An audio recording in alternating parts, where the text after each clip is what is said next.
Buenas noches, gracias. Efectivamente, empezamos diálogo abierto. ¿Cómo estás, Paola? ¿Cómo está, Ricardo? Bueno, una buena noticia creo que para muchos peruanos, sobre todo que tienen CTS. Sí, bueno, ya se anunció que definitivamente el gobierno va a oficializar la liberalización del 100% de la compensación por tiempo de servicio. Bueno, vamos a hablar sobre el tema, pero también con Juan Pacheco, gerente general de AFIN. El Congreso hay un proyecto de ley para obligar a usuarios por pagar señal abierta de la televisión. Vamos a ver de qué se trata. Y en la parte final tendremos música también, porque se va a estar con nosotros el grupo Equipo de Quechua. Muy bien, de esta manera empezamos diálogo abierto.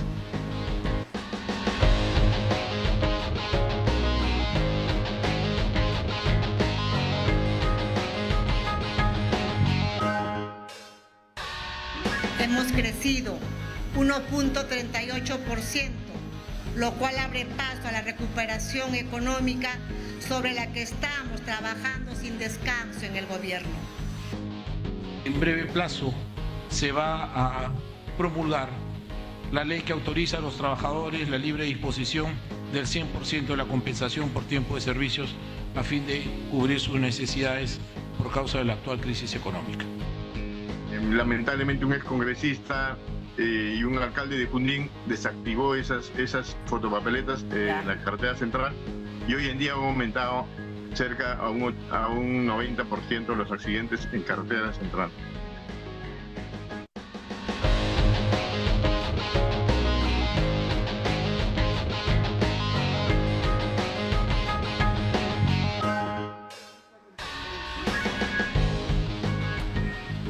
Muy bien, vamos a empezar con las entrevistas y tenemos a Enrique Castellanos, profesor de Economía de la Universidad del Pacífico. Así es, profesor, ¿cómo está usted? Buenas noches. Buenas noches, muchas gracias por la invitación. Bueno, el próximo lunes empieza ya todo lo que significa la devolución, el proceso de inscripción de quienes desean justamente el retiro de los fondos de pensiones en medio justamente de la aprobación de esta ley de reforma a las pensiones. ¿Cuál es su evaluación de estos cambios que se esperan aplicar y que esperan solo la aprobación del Congreso? Bueno, con respecto a la AFP, ya lo hemos dicho en muchas maneras y en muchos idiomas, que realmente no se justificaba un séptimo retiro, ¿no? Pero ahí el Congreso se deja llevar por un poco la tribuna y insiste en dejar que las personas sigan retirando, cuando probablemente las que están retirando son las personas, formales y que todavía tienen dinero en el fondo y que tienen probablemente una situación menos urgida, ¿no? Pero, como digo, el gobierno, a pesar de que ya no estamos en pandemia, ya no estamos en una crisis económica, la situación sigue siendo difícil, siempre ha sido difícil en el Perú, pero no, la verdad que no se justifica este séptimo retiro. Pero bueno, así lo quiere el Congreso y bueno. Pero eso serviría, por ejemplo, a muchas personas que tienen problemas económicos, ¿no? Que no tienen trabajo o desean pagar alguna deuda. O sea, yo lo he escuchado porque hay gente que tiene 20.000 soles de repente, hasta menos. Totalmente de acuerdo, ¿no? Debe haber siempre personas que necesitan y cada hogar es un mundo, cada persona es un mundo. El problema es que no deberías hacer una política económica en función a casos particulares, ¿no?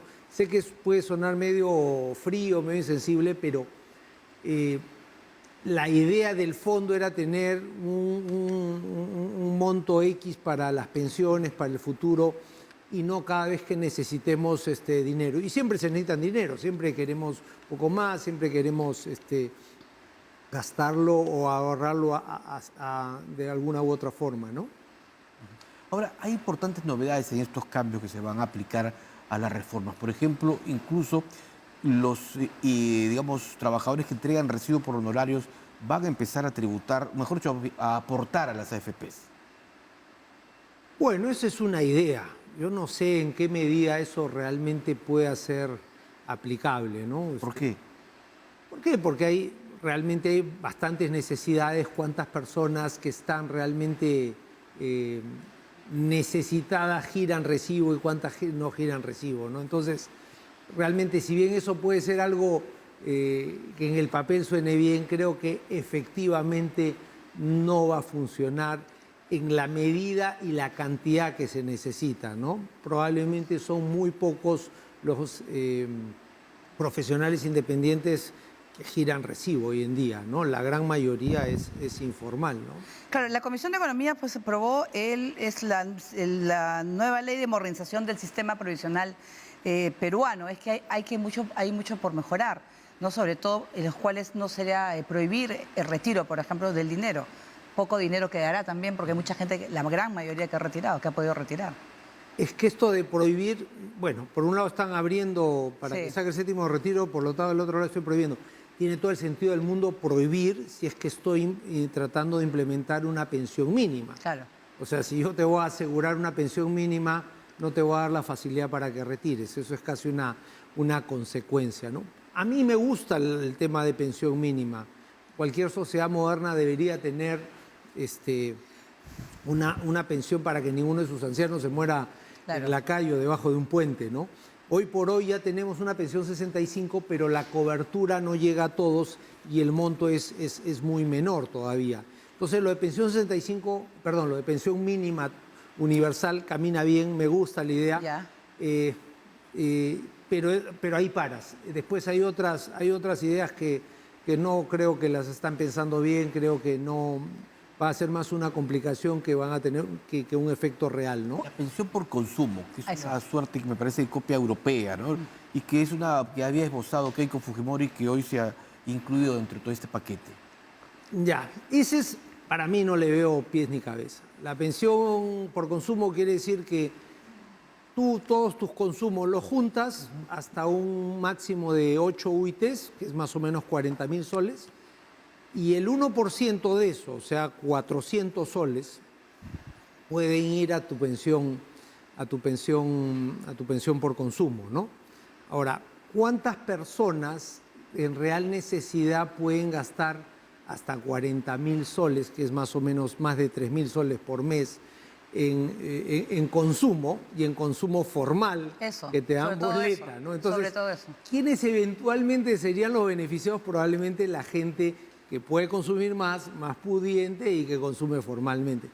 No estás ayudando al que más necesita y por otro lado estás haciendo una complicación porque hacer las cuentas en el Banco de la Nación por 400 soles al mes.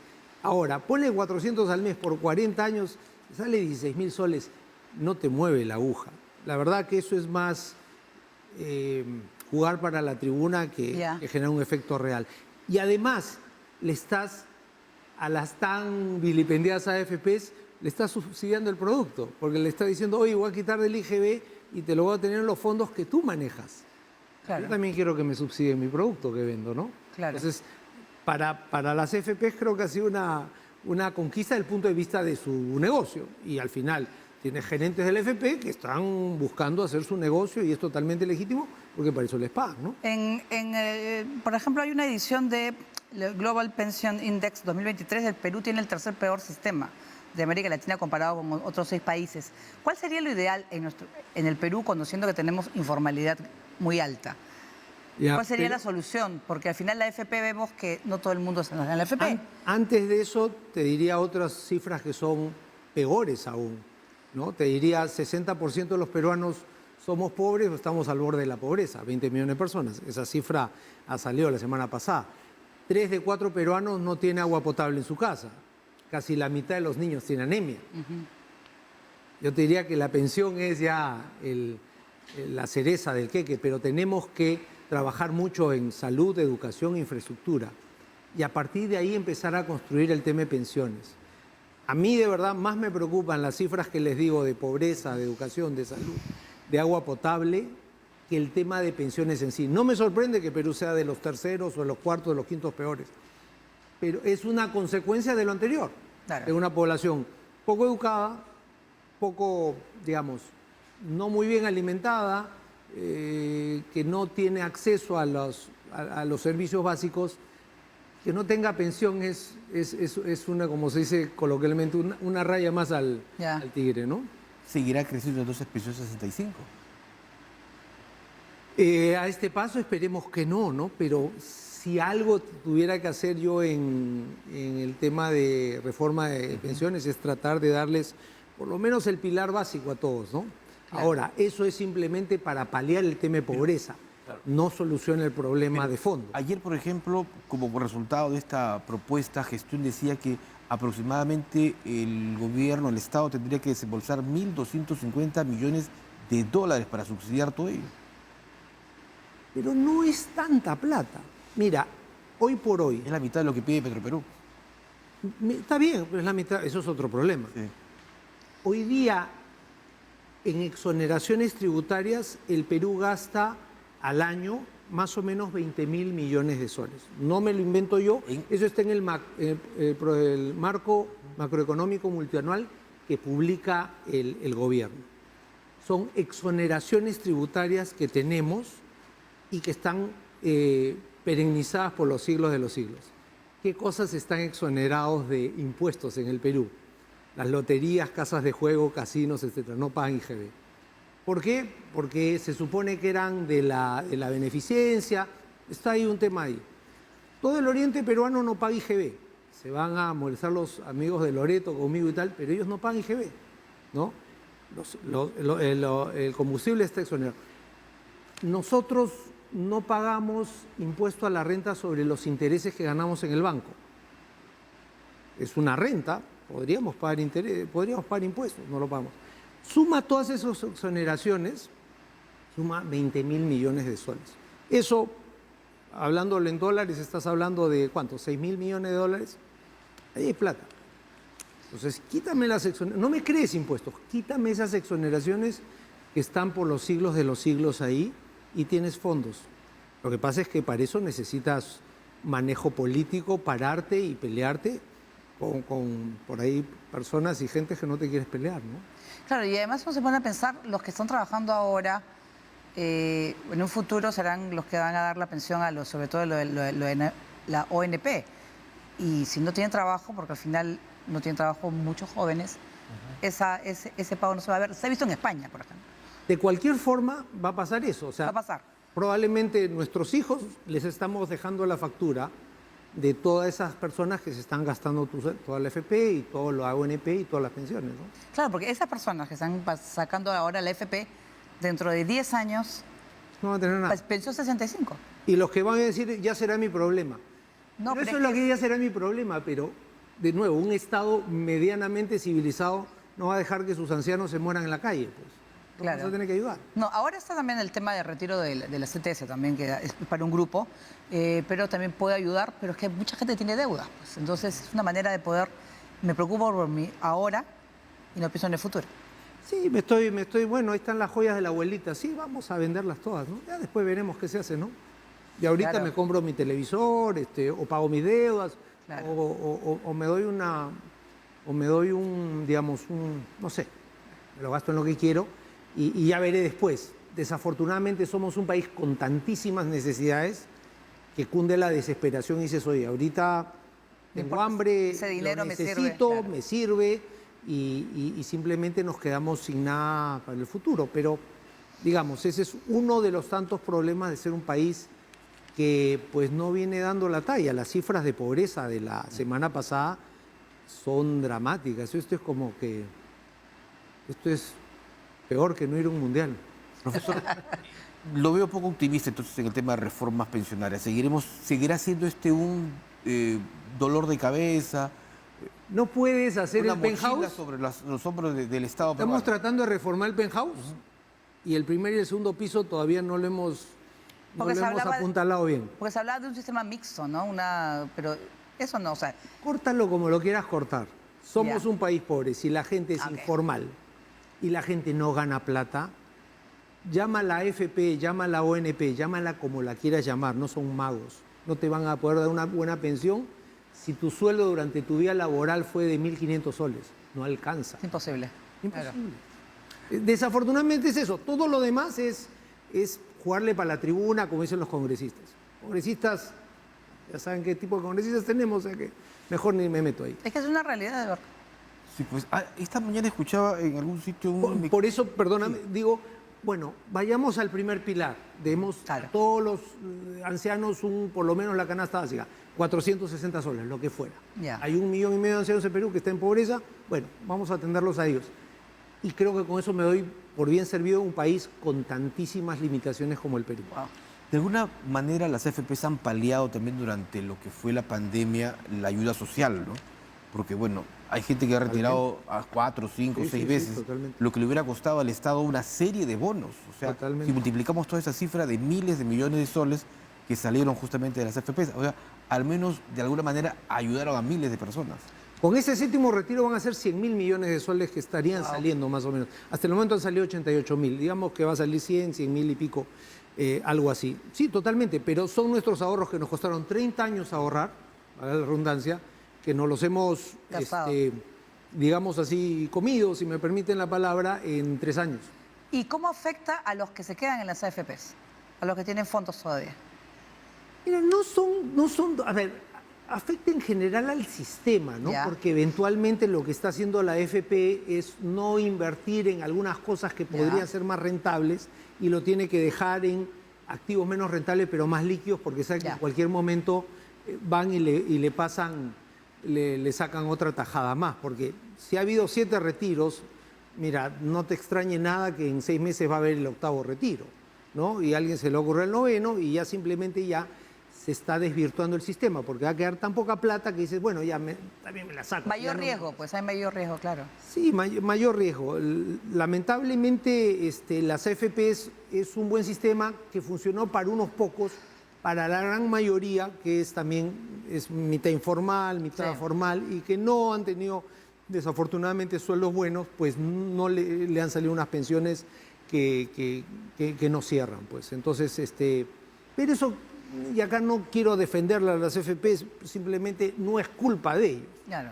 Si tú me das 100 soles, no me pidas que te haga maravillas. Me Claro, tienes que dar claro. una cantidad importante para rentabilizar. Y las AFP sí han sido rentables. Gracias a Dios hemos tenido esos fondos también, porque toda la gente que se queja de las AFP dices, oye, pero si no hubiera AFPs, no hubiéramos tenido nada. Es verdad. Sí, pues. Bueno, muchísimas gracias, profesor, por haber venido esta noche y habernos dado su punto de vista sobre este tema que sin duda seguirá siendo todo un Sí, tema en muy especial, debatible. el tema previsional, ¿no? El problema es llegar a los 65 años. Muy bien, muchas gracias. Bien, vamos a hacer una pausa en el programa y vamos a regresar con Juan Pacheco, gerente general de AFIN, a propósito de la propuesta de Congreso que obligaría a usuarios a pagar por señal abierta de televisión. Esto y más al retorno.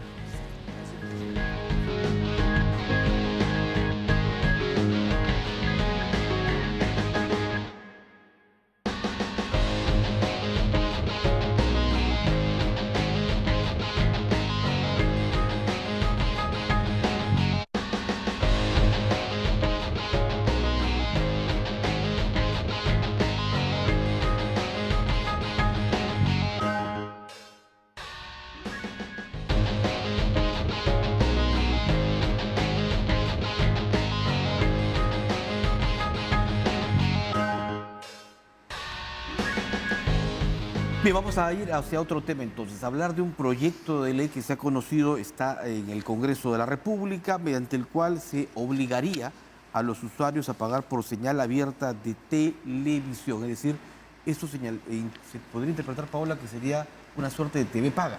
Claro, y eso afectaría, vamos a saber con nuestro invitado, saludamos a Juan Pacheco, gerente general de AFIN, él para que nos explique esta posibilidad que modificaría la ley de telecomunicaciones. Muy buenas noches. Buenas noches, muchas gracias por la invitación. ¿Cuál sería el efecto de aprobarse este proyecto? Mire, este proyecto lo que busca es obligar a las empresas de TV paga o cable a subir a su parrilla a todos aquellos canales de televisión de cada localidad con la misma numeración. Y esto implica simplemente que al final convertir lo que es la televisión abierta, que es gratis, que basta prender el televisor, tener su antena libre y no tener ningún pago, obligarlos a pasar a una TV paga que finalmente va a cambiar las condiciones para los usuarios y los consumidores, porque en principio, si solo se va a quedar la TV paga o va a preferir la TV paga, van a tener que pagar por ese servicio. Y en todo caso, también van a empeorar las condiciones para ese consumidor porque esa no es la parrilla de contenido por la cual contrata una empresa de TV paga. Claro, la idea de la televisión en cable, en paga, era que uno pagaba porque en primer lugar no había comerciales en un primer momento y era porque uno escogía, no quería ver la televisión tradicional, ¿no es cierto? Claro, quería ver programas de mejor calidad y programas extranjeros. Exactamente. En el Perú no hay regulación de contenidos, Ok.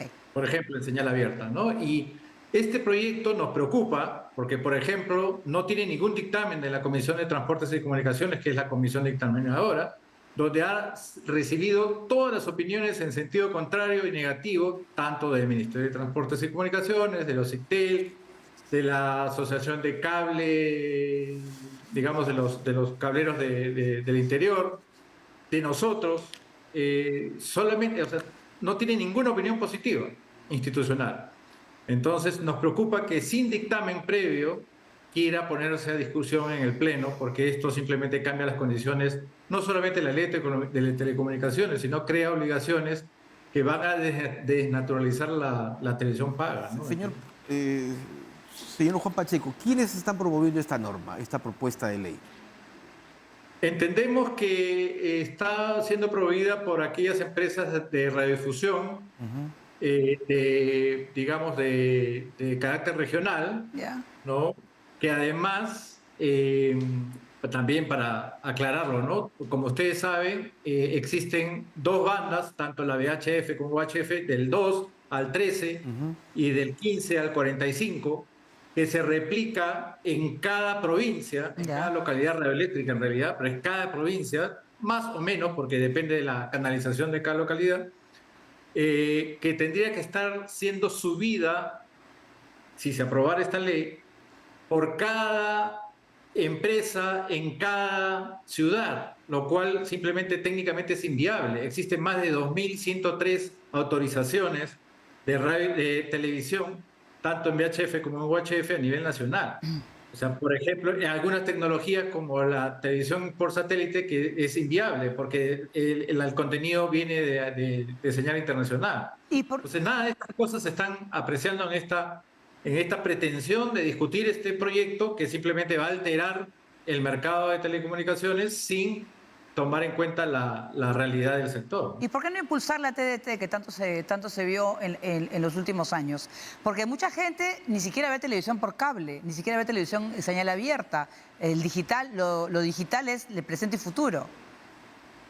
Este es un proyecto que a nuestro entender es desfasado, porque como usted señala, no solamente existe la televisión digital terrestre que debería impulsarse y ya implementarse de una vez, que implica tener mucho más canales en estas bandas, digamos, que podría implementarse, que también cambiaría la realidad no solamente en Lima, sino en el interior del país.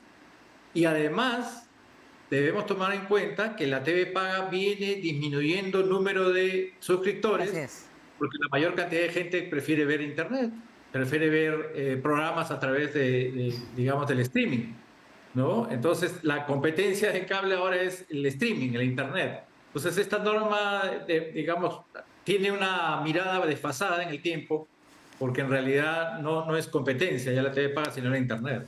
Ahora, de aprobarse esta propuesta, las grandes operadoras de cable, que en muchos casos son internacionales, porque acá son 4 las principales que operan en el Perú, tendrían que tener una programación regional entonces, no solo internacional, porque aquí vemos casi la misma televisión que en los países vecinos, sino una regional. Pero le pongo el otro ejemplo. Imagínense las cableras regionales, las cableras de provincias que están ayudando a, por ejemplo, transmitir Internet a través de fibra óptica. Claro. Están teniendo presencia en la masificación del Internet en el interior del país. Si usted le coloca una obligación de ese tipo, simplemente lo saca del mercado. Claro. A estas empresas más pequeñas. Pueden desaparecer, ¿no es cierto? Y al sacarlos del mercado, perjudica la competencia, perjudica al usuario, ¿no? Estamos interviniendo en contenidos donde no debemos intervenir. ¿No será que algunos líderes políticos o regionales son propietarios de canales de televisión y quieren asegurar su sintonía con intereses políticos? Bueno, para eso la televisión abierta recibe una autorización, que es un servicio privado de interés público por parte del Ministerio de Transportes y Comunicaciones, recibe espectro radioeléctrico, que es un recurso natural escaso. El cable no, es un servicio público a cambio de una contraprestación, ¿no? Entonces, Son dos servicios totalmente diferentes y la televisión abierta basta que, repito, que usted prenda su televisor y la antena va a funcionar. Ya, y mejor si tiene televisión digital terrestre. ¿Y este proyecto ha sido consultado a la Asociación de Radio y Televisión, a los medios? Tiene opinión desfavorable de la mayor parte de instituciones, como le mencioné hace algunos momentos. Y a pesar de eso, y a pesar de no tener un dictamen, Ya. no tener una opinión formal de la comisión, quiere verse en el pleno. Pero las cableras de provincias, ¿qué opinión tienen? En contrario. También contrario. Así, porque al obligar a un cablero que tiene un tamaño, Claro. que tiene un modelo de negocio, a incorporar toda la parrilla de canales, simplemente va a hacer que tenga que excluir a los canales que ha contratado del exterior, por los cuales sus clientes los han contratado, y tenga que transmitir programación que es señal abierta. ¿Y ese modelo que quieren imponer se practica en otros países? Bueno, hace mucho tiempo existió lo que se llamaba en algunos países el must carry, o sea, la obligación de transmitir estos contenidos, pero no en países que no tienen las condiciones geográficas y de distribución de canales de televisión que tiene el Perú. En el Perú, la regulación de contenidos no existe. En el Perú, cada localidad radioeléctrica equivale más o menos a una provincia, tiene canales de televisión diferentes a los de Lima, ¿no? Eso en otras zonas o en otros lugares no existe, ¿no? Ese tipo de división. Ahora, y usted nos dice que se está promoviendo que este tema se vaya directamente al Pleno, es decir, se exonere del trámite de comisiones y sea discutido directamente por la representación nacional. ¿Quiénes son los parlamentarios que están justamente detrás de ello?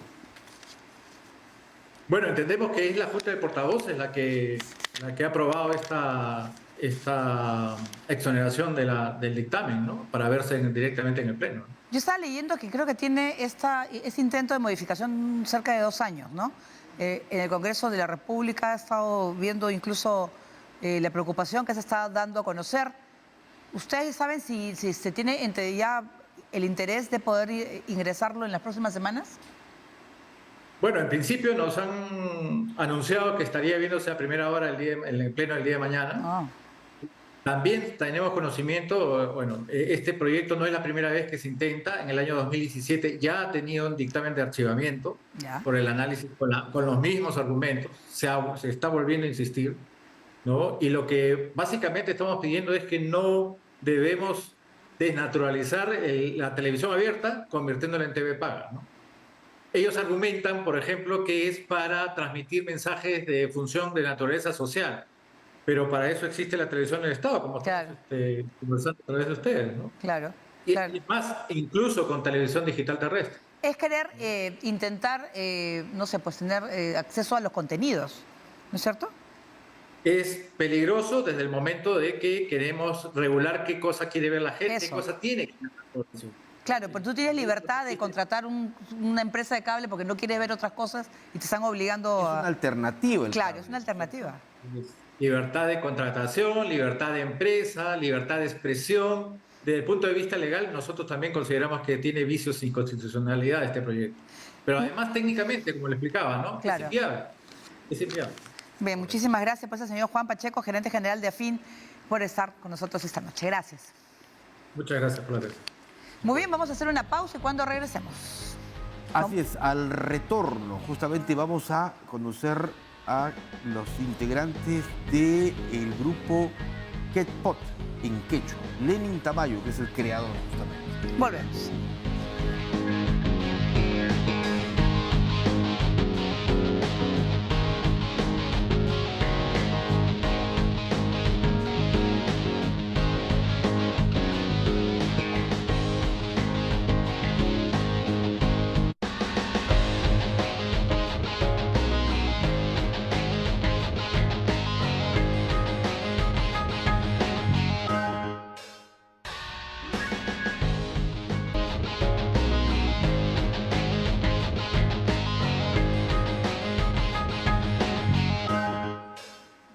De muchos acontecimientos importantes como es la grabación del video Cutimuni de Lenin, ¿no? Entonces, es una forma también de recargarnos de energías, ¿no? ¿Cuándo va a ser? El 31 de mayo. En el Teatro Q-Pop Raimi, Municipal. que es fiesta, ¿no es cierto? Sí, Fiesta Sí, de Q-Pop. la fiesta del cupo va a ser el 31 de mayo en el Teatro Municipal. Así que están invitados todos los hermanos de Cusco. Como dice mi madre, es una forma de darle gracias a la tierra de mi madre y también de hacer un buen inicio, ¿no?, de la gira Asia, que vamos a visitar países como Vietnam, Tailandia, Corea del Sur, ¿no? Uy, Corea del Sur, imagínate que a ti te... Claro, justo. Precisamente, del tema de... Sí, es la cuna del K-pop. Y sí estoy emocionado realmente, pero si estoy sincero al 100%, a estas alturas de mi carrera ya como que todas las cosas que me han ido pasando en estos años han sido muy surrealistas, ¿no? Probablemente me vaya a emocionar más cuando llegue al lugar. Ahora lo siento todavía como que fuera un sueño casi. ¿Cuándo todo, empiezan? ¿no? ¿Cuándo viajan? En octubre, es todo el mes de octubre, Ya. vamos a estar en Asia, porque son varias presentaciones y van a haber varias sorpresas. Vamos a estar en colaboraciones con otros artistas, ¿no? En escena. ¿Estos conciertos que van a dar allí en Sí. Asia están dirigidos a público de habla hispana o Está dirigido para, ¿Qué comunidades? como mi música en general, mi música no tiene límites realmente y he podido abrazar a muchos seguidores de fuera de otros países, ¿no? Entonces, estas presentaciones en Asia van a estar dirigidas al público en general, ¿no? ¿Tú cómo podrías definir el Q-Pop? Porque yo me había confundido, pensaba que era Q-Pop, no, pero que También puede ser pero Q-pop, Q-pop, sería en quechua. también. ¿Cómo lo podrías definir? Amor para unir pueblos, libertad para ser uno mismo. Es el mensaje que desde un inicio he abrazado para defender mi música y para de alguna forma poder estar en este escenario también, ¿no? Sí. Claro. ¿Cuánto tiempo tienes ya tú haciendo este tipo de género? Cuando inició el Q-Pop, podría decirte hace 2 años, el 2022, cuando un TikTok se hizo viral. Ya. Podría decirte el 2020, justo antes de la pandemia, cuando lancé mi primera canción. O simplemente podría decirles que en el vientre de mi madre, ¿no? Porque mi madre me crió, ella siendo madre soltera y siendo artista, ¿no?, de En escenario. realidad, Lenin ha sido artista siempre. Yolanda, pero cuéntanos sobre tu carrera. Bueno, yo tengo 27 años en esta industria. Claro, yo hago música andina contemporánea Ya. y entiendo perfectamente lo que Lenin hace, porque en mi época también he hecho fusión. Soy probablemente la primera artista en mi género de llevar mi música a las cuerdas, Ajá. ponerle sinfonía. Yeah. Y tenía 20, 21 años. Yo a los 17 años, 18 años ya estaba en la cúspide de la fama, digamos. Y él ha crecido con música Él ha también. crecido Claro. en la música, entonces indirecta o directamente él ha sido parte de mi equipo. Claro. Sí. Hemos construido música juntos, ha sido mi productor. Por ejemplo, el director. videoclip que acabamos de ver de mi madre, yo lo dirigí, Él fue mi hasta director. yo lo edité, o sea, yo hice todo el proceso de producción casi. Y fue muy orgánico realmente, ¿no? Por eso se me hizo relativamente sencillo para mí encauzarme en la música. Claro. Pero todo ese trabajo que hicimos en Huaraz, yo pues hice el Sí. sketch, hice la dirección, Hizo todo un dibujo gráfico. lo edité también, hice la graduación de color. Y yo soy psicólogo de profesión, yo no sé nada de comunicación, de edición. No, pero está bien, pero has hecho la edición de una historia, bueno, de un amor porque terminó y Sí, ella, terminó, y ella ¿no? se quiere vengar, ¿o no? Sí, sí, no. No, tiene que ser. Pero así ha sido nuestra involucración. ¿Cuál es la como- proyección que tiene? ¿Van a seguir juntos presentándose? digamos, Claro, en esta otras- gira en Asia países? lo que hacemos más que nada es resumir la historia de ambos, ¿no? Ya. De una forma, mi madre va a iniciar el evento contando un poco de la música, cómo la música le salvó la vida. De hecho, la historia de mi madre es muy profunda, ¿no? Y cómo yo concibo la música también, porque para mí la música es un lenguaje universal, porque lo aprendí de mi madre. Todo eso resumido en canciones en estas presentaciones. Y va a haber inteligencia artificial que va a jugar mucho en estas giras, ¿no? Mira, vamos a poner un video tuyo para que nuestro público pueda verlo. apreciar.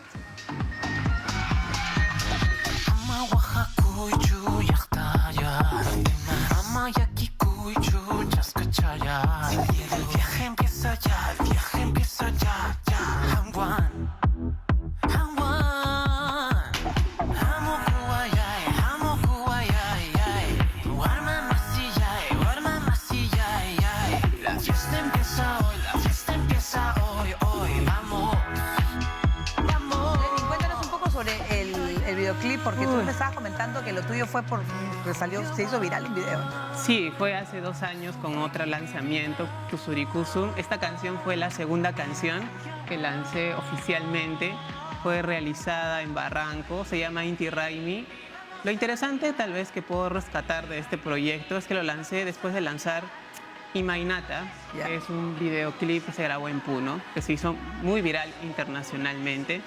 Y este video lo grabé como una forma de decir gracias, ¿no? Y tal vez poder ir a concursos, tal vez. No está Lo que bien. sucede es que ese videoclip se grabó un 7 de diciembre, ¿no? Hace 2 años. Y todos sabemos qué pasó un 7 de diciembre. Ya. Y evidentemente para mí hacer música andina, cantar en quechua, mientras están pasando tantas cosas en nuestro país. Lo postergaste. Sí, entonces lancé mi proyecto Amaru, en la canción que se llama Cutimuni. Y Cutimuni realmente significa para mí eso, ¿no? La esperanza.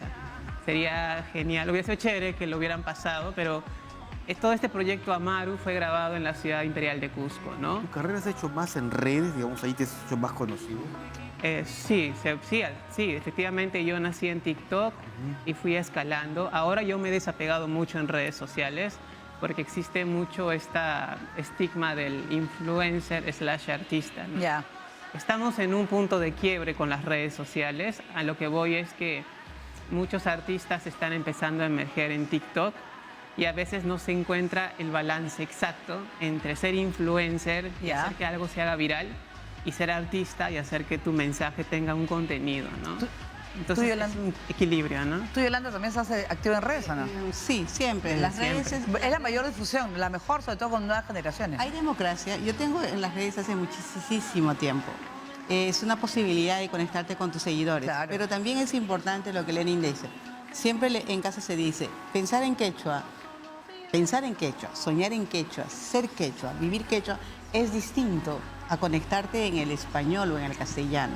Claro. O sea, hay mucha diferencia. Entonces, ahí hay un punto donde Lenin dice, en una canción, en una frase en quechua, puede decirte en una palabra, pero seguro esa palabra, si lo transcribimos, Claro, es todo un libro. no es lo mismo. No es lo mismo, sí. No es lo Obvio. mismo, pero sobre todo yo quiero destacar que has logrado que tu música en quechua ahora va a ir hacia, ¿no? Sí. A la cuna del género Amaru, que te gusta, que es el Amaru K-pop. es una serpiente con alas de cóndor y garras. Probablemente esté surtiendo el océano y vaya al otro lado del mundo, lo cual para mí sigue siendo surreal, porque sigo siendo un artista que creció con la música andina y encontró en el K-pop un refugio, ¿no? Para mí fue el K-pop un refugio, un salvavidas, porque había acoso, bullying en mi salón. ¿Ya? Entonces, es una historia también un poco con muchos matices, como es la Ya. vida en general. Pero eso es lo bonito de ser artista, porque puedes contar tu historia a través del arte Claro. y de esa manera hacer que la gente tenga curiosidad y entender. Este es mi primer videoclip, Tusurikusun, ¿Ya? que se grabó en la ciudad de Lima. Es todo Sí. un viaje. Es de la Unión, ¿no? Sí, en Girón de la Unión, claro. la Lo que se- grabamos con un celular. Es la que se Yo viralizó. lo edité. O sea, yo hice todo el proceso de producción. En ese momento ese Lenin no sabía que iba a pasar todo eso. Simplemente para mí fue agarrar la oportunidad y no soltarla, ¿no? ¿Y por qué te gusta el género de K-pop? ¿Por el baile? ¿Por la esencia? Porque me salvó del bullying. Para mí Sí. me salvó del bullying, del acoso en el salón. Encontré en el salón un grupo de amigas, Leslie, María, espero estén bien, que me abrazaron y para mí fueron ese refugio, ¿no? Para mí fue tan importante ellas y a través de ellas conocí el K-pop y pues para mí el K-pop es un fenómeno social, cultural, Claro. ¿no? Es no solo la música, es la forma como los fans se relacionan con ellos y cómo te dan un salvavidas para, en mi caso, poder sobrevivir a la escuela, Tu ¿no? inicio en el K-pop fue como los jóvenes que vemos en las zonas del centro de Lima, de los parques. que No practican todos necesariamente los fines así. de semana. No, realmente no fue así. Yo he vivido mucho tiempo en provincia, he estado con mi mamá en los viajes, hemos ido a giras, conciertos. Las pocas veces que he estado en Lima han sido para estar en la época escolar. He sido una persona muy tímida, pero el K-pop me dio esa armadura, ¿no? Y cuando hice mi música, indudablemente para mí tenía que estar el K-pop sí o sí, ¿no? Y lo interesante del K-pop es que para mí es eso, es una armadura, porque yo, al decir que hago K-pop en quechua, que es como lo conocen, de alguna forma las personas de mi sociedad aquí peruana se sienten obligadas, quieran o no, a aceptar que un joven haga esta propuesta con la música andina. Tal vez si iría de la nada a hacer música andina y me pongo estos trajes, Claro. podría estar sujeto a muchas más críticas, ¿no? Eso es lo bonito del K-pop, porque en el imaginario colectivo de nuestra sociedad ya está el chip del K-pop, está el chip de Ya. BTS y de tantos grupos que hacen música distinta a la Claro. cual uno está relacionado. Bueno, entonces vamos a escucharlos, Yolanda, Lenin, para Claro que sí. que puedan interpretar para nuestro público. Escuchamos. Claro que sí, esto va a ser parte de nuestro concierto este 31 de mayo en el Teatro Municipal. Los invitamos al K-pop Raimi, Hermanos de Cusco. Claro, cada quien con su repertorio, pero hay un momento en que vamos a compartir. Van a cantar juntos. Claro. Ya, ya. Por A ver, favor. un poquito a capela.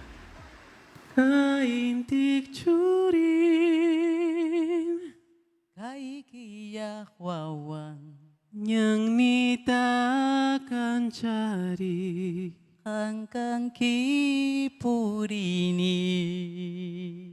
kaintik curin kaikiya wawan Yang nita kancari hanggang kipurini.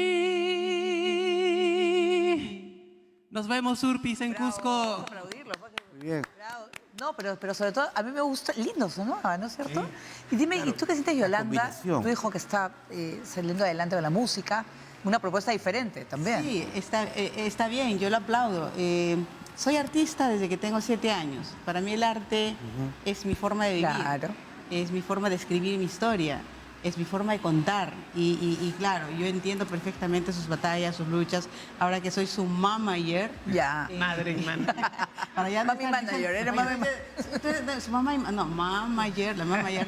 Entiende perfectamente, por eso siempre digo a Lenin, los pies en la tierra, el artista representa a su país, es Claro. el reflejo de su sociedad, es el mensajero de muchos. Además, te van a preguntar mucho por el quechua, porque mucha gente de repente nunca lo ha escuchado. Sobre todo, Sí. miren, menos en Asia, ¿no es cierto? Claro, sin duda. Aunque existen muchas similitudes ¿Sí? sonoras Sí.